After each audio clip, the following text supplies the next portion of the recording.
इस वक्त मैं मौजूद हूँ और सिविल हॉस्पिटल से जो गाड़ियाँ निकल रही है 40 गाड़ियाँ और 10 एम्बुलेंस हैं नियाज अहमद खास कैली की क़यादत में।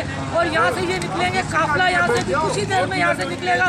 पहले लियारी जाएगा, फिर उसके बाद बटारे कायम कर देंगे, फिर उसके बाद जो तैयारी है वो इस्लामाबाद की है। नियाज अहमद खास कैली के साथ जो यहाँ पे कारकुन है वो भी बड़ी तादाद में नजर आ रहे हैं। 10 गाड़ियाँ और 40 जो एम्बुलेंस से यहाँ तैयार है। हम नियाज से पूछते हैं अभी थोड़ी देर में यहाँ से निकलेंगे। जी नियाज जी क्या कहेंगे? ये आज जो अवामी मार्च से हमारे केंद्रीय ब्लॉक बड़ो साहब ने जो ऐलान किया है, हुक्म दिया है, जो का हमारे कारकुन PH1 की तरफ से जो का हम 50 गाड़ियों का अपना लेके जा रहे हैं। जो 10 एम्बुलेंस हैं जो का और 40 और गाड़ियाँ हैं जो डिस्ट्रिक्ट साउथ सदर खंड जोत के साथ जो का ये काफिला जो का हम साउथ जाएंगे। उसके बाद ही कायद मदार से जो का इस्लामाबाद तक के साथ होंगे।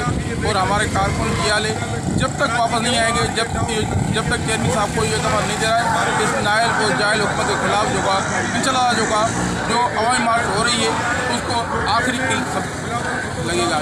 अच्छा नियाज भाई ये बताएं आप कितने और मेडिकल की सहूलत भी है और सारे सिंध में जितनी भी हमारे डिस्ट्रिक्ट है उधर कैंपें भी होंगी।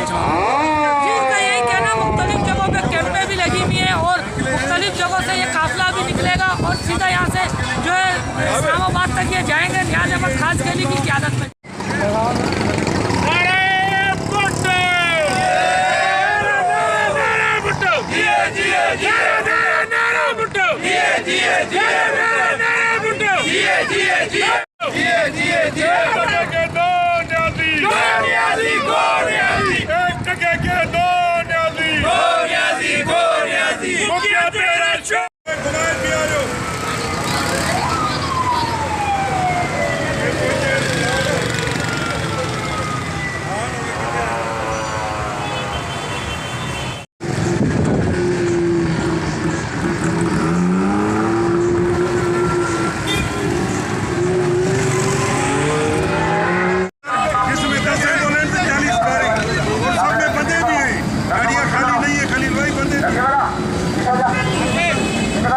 जिंदाबाद सर, ये